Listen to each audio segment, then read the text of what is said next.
Buenas noches. La Escuela Superior de Estudios Humanísticos, la licenciatura en Psicología, la materia Análisis Experimental de la Conducta, sexto cuatrimestre. Me presento Alberto González Hurtado. Vamos a hablar en términos muy generales de lo que es el análisis experimental de la conducta. Es una obra propia de señor Skinner. Vamos a ver lo que es la definición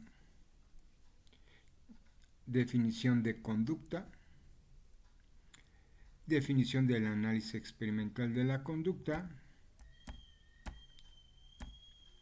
subdisciplinas del análisis experimental de la conducta, cuál es el origen del análisis experimental de la conducta y asimismo cuáles son sus principios.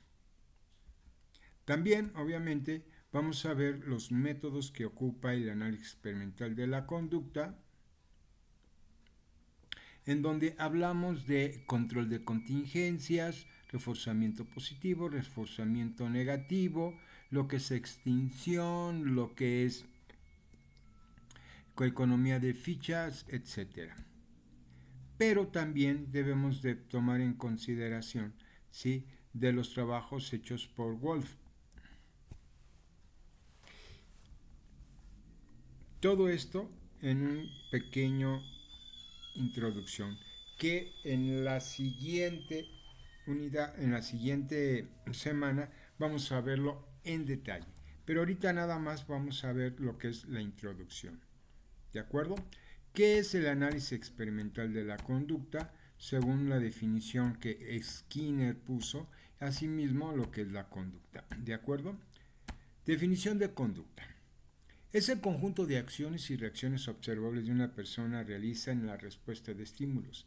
En el ámbito de la psicología se entiende como conducta que es la expresión particular de sujetos, es decir, la manifestación de su personalidad. La definición de análisis experimental de la conducta es un sistema conceptual metodológico elaborado por el psicólogo norteamericano Burroughs Frederick Skinner y ampliado posteriormente por otros psicólogos. Es una ciencia natural del comportamiento que comprende tres disciplinas. Número 1. Análisis conceptual del comportamiento, que se ocupa de las investigaciones, filosofías, historia, conceptuales, metodológicas. 2. Investigación básica en análisis conceptual del comportamiento. Y 3. En análisis conductual aplicado, que se ocupa exactamente de la aplicación de los principios de la ciencia de la conducta. Obviamente, todo esto lo vamos a ver en la próxima semana ya en detalle, pero ahorita nada más vamos a ver lo que es la parte introductoria, ¿no? Y todos esos esquemas que estoy presentando van a irse desarrollando conforme pasen las diapositivas.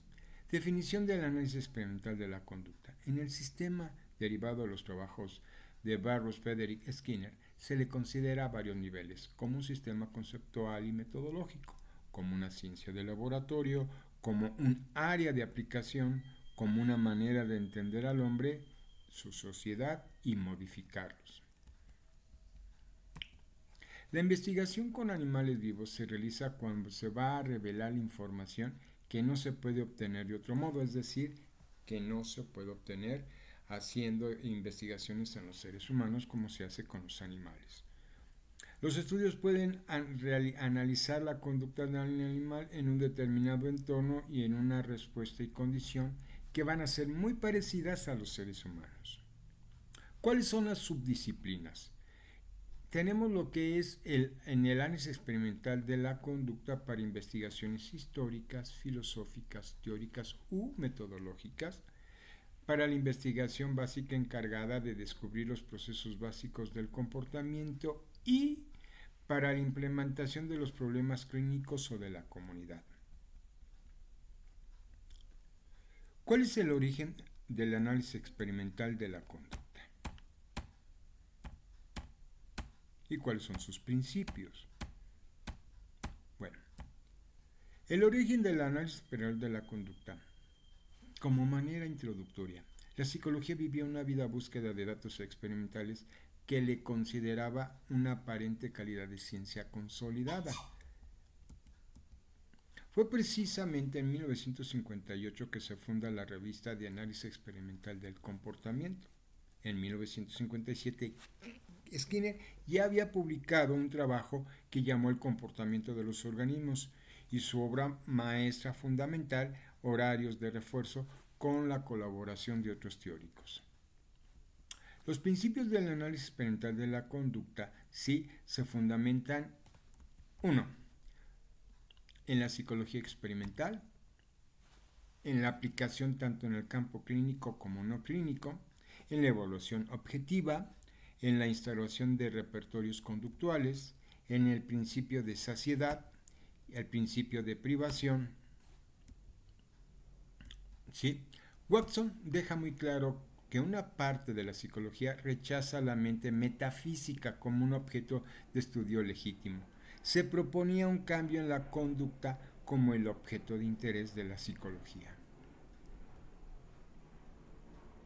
¿Cuáles son los métodos del análisis experimental de la conducta? Bueno, empecemos. El análisis experimental de la conducta ha dado origen a numerosos métodos entre los cuales se encuentran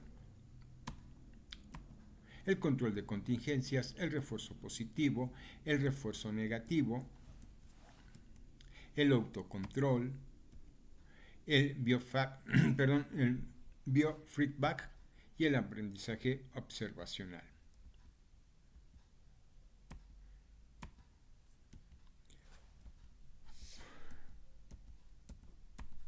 Otros elementos a destacar: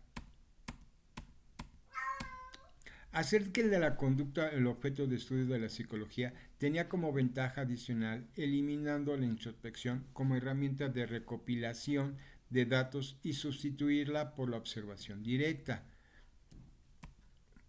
Watson sembró una semilla epistemológica que germinó de formas diversas. Surgieron diferentes conductismos. Sin embargo, el conductismo cuyo desarrollo tecnológico ha resultado más amplio fue en el análisis experimental de la conducta del señor Skinner. Las ideas de Skinner acerca de los orígenes del comportamiento en los organismos se acompañan de desarrollos tecnológicos que permitieron el estudio de la correlación entre el comportamiento y sus consecuencias. Skinner rápidamente se dio cuenta de que la cantidad de variantes que era posible utilizar para estudiar los efectos de las consecuencias de la conducta era virtualmente infinita. Y por último, algunos de los estudios de Skinner se emplearon en el enfoque del análisis experimental de la conducta para estudiar la conducta humana. Wolff encontró que los niños autistas y o con retraso mental pueden aprender nuevos repertorios conductuales mediante el empleo del reforzamiento positivo. Por su atención, gracias.